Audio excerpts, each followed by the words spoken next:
আসসালামু আলাইকুম। আশা করি সবাই ভালো আছে। একটা কথা বলার জন্য আজকে আসা, সেটা হলো আমরা বর্তমান একটা আধুনিক সভ্যতায় সময় পার করছি। এই সময়টায় দেখা যাচ্ছে যে একটা প্রতিযোগিতামূলক চলছে প্রত্যেকটা জায়গায়। হ্যাঁ, আমরা প্রত্যেকটা জায়গায় আমরা প্রতিযোগিতা অবশ্যই করবো। প্রতিযোগিতা করার আগে আমাদের অবশ্যই অনেক কিছু চিন্তা করতে হবে। এই প্রতিযোগিতা আমরা করতে যে দেখা যাচ্ছে আমাদের বন্ধু বান্ধব, ফ্রেন্ড সার্কেল, আমাদের পারিবারিক, আমাদের যে সমাজ, যে সভ্যতা, আমরা বিভিন্ন ভাবে একটা ছোটখাটো বা বড় ধরনের একটা ঝামেলা আমরা জড়ায় যাচ্ছি। আমরা মেন্টালি ভাবে শিখতে যাচ্ছি। তো আমাদের প্রতিযোগিতা করতে যেয়ে আমরা এমন কিছু করবো না যেটা আমাদের পারিবারিক ভাবে আমাদের সুন্দর একটা জীবন, সুন্দর একটা কেরিয়ার, তারপরে আমাদের যে সব ফ্রেন্ডসের সাথে আমাদের সম্পর্কটা নষ্ট না হয়। আরেকটা বিষয়, যে আমি আমার ফেসবুক পেজে আমি একটা স্ট্যাটাস দিয়েছি।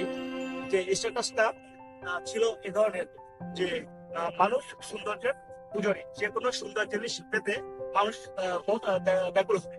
তো বাট এখানে যে ব্যাখ্যাটা, মানে আমার এই লেখাটা নিয়ে অনেক অনেক ভাবে মন্তব্য করতেছে যে মানুষ সুন্দর ছাড়া কি মানুষ, সুন্দর সাথে কি সুন্দর ছাড়া কি মানুষের সম্পর্ক থাকবে না, মানুষ কি সুন্দর জিনিস ছাড়া অন্য কিছু পেতে পারে না। আসলে কি এখানে সুন্দরের যদি আপনি ব্যাখ্যা দিতে যান তাহলে অনেক কিছু আপনার ব্যাখ্যা দিতে হবে। আর এই ব্যাখ্যাটা আর এই স্ট্যাটাসটা আপনি কাইন্ডলি আপনারা যদি গুগলে যদি সার্চ দেন তাহলে অনেক সুন্দর ভাবে আপনার ব্যাখ্যাটা দেওয়া যাবে। তো আমি অল্প করে একটু কথা বলছেন, সেটা হলো সুন্দর বলতে আপনার যে শুধু একটা সুন্দর একটা চেয়ার, একটা মানুষ এরকম বোঝানো হচ্ছে তা না। আপনি একটা যদি একটা সুন্দর একটা জায়গা, সুন্দর একটা আপনার বাগান, হ্যাঁ, যেটা দেখতে অনেক সুন্দর, এটা কিন্তু সুন্দরের ভিতরে পড়ে।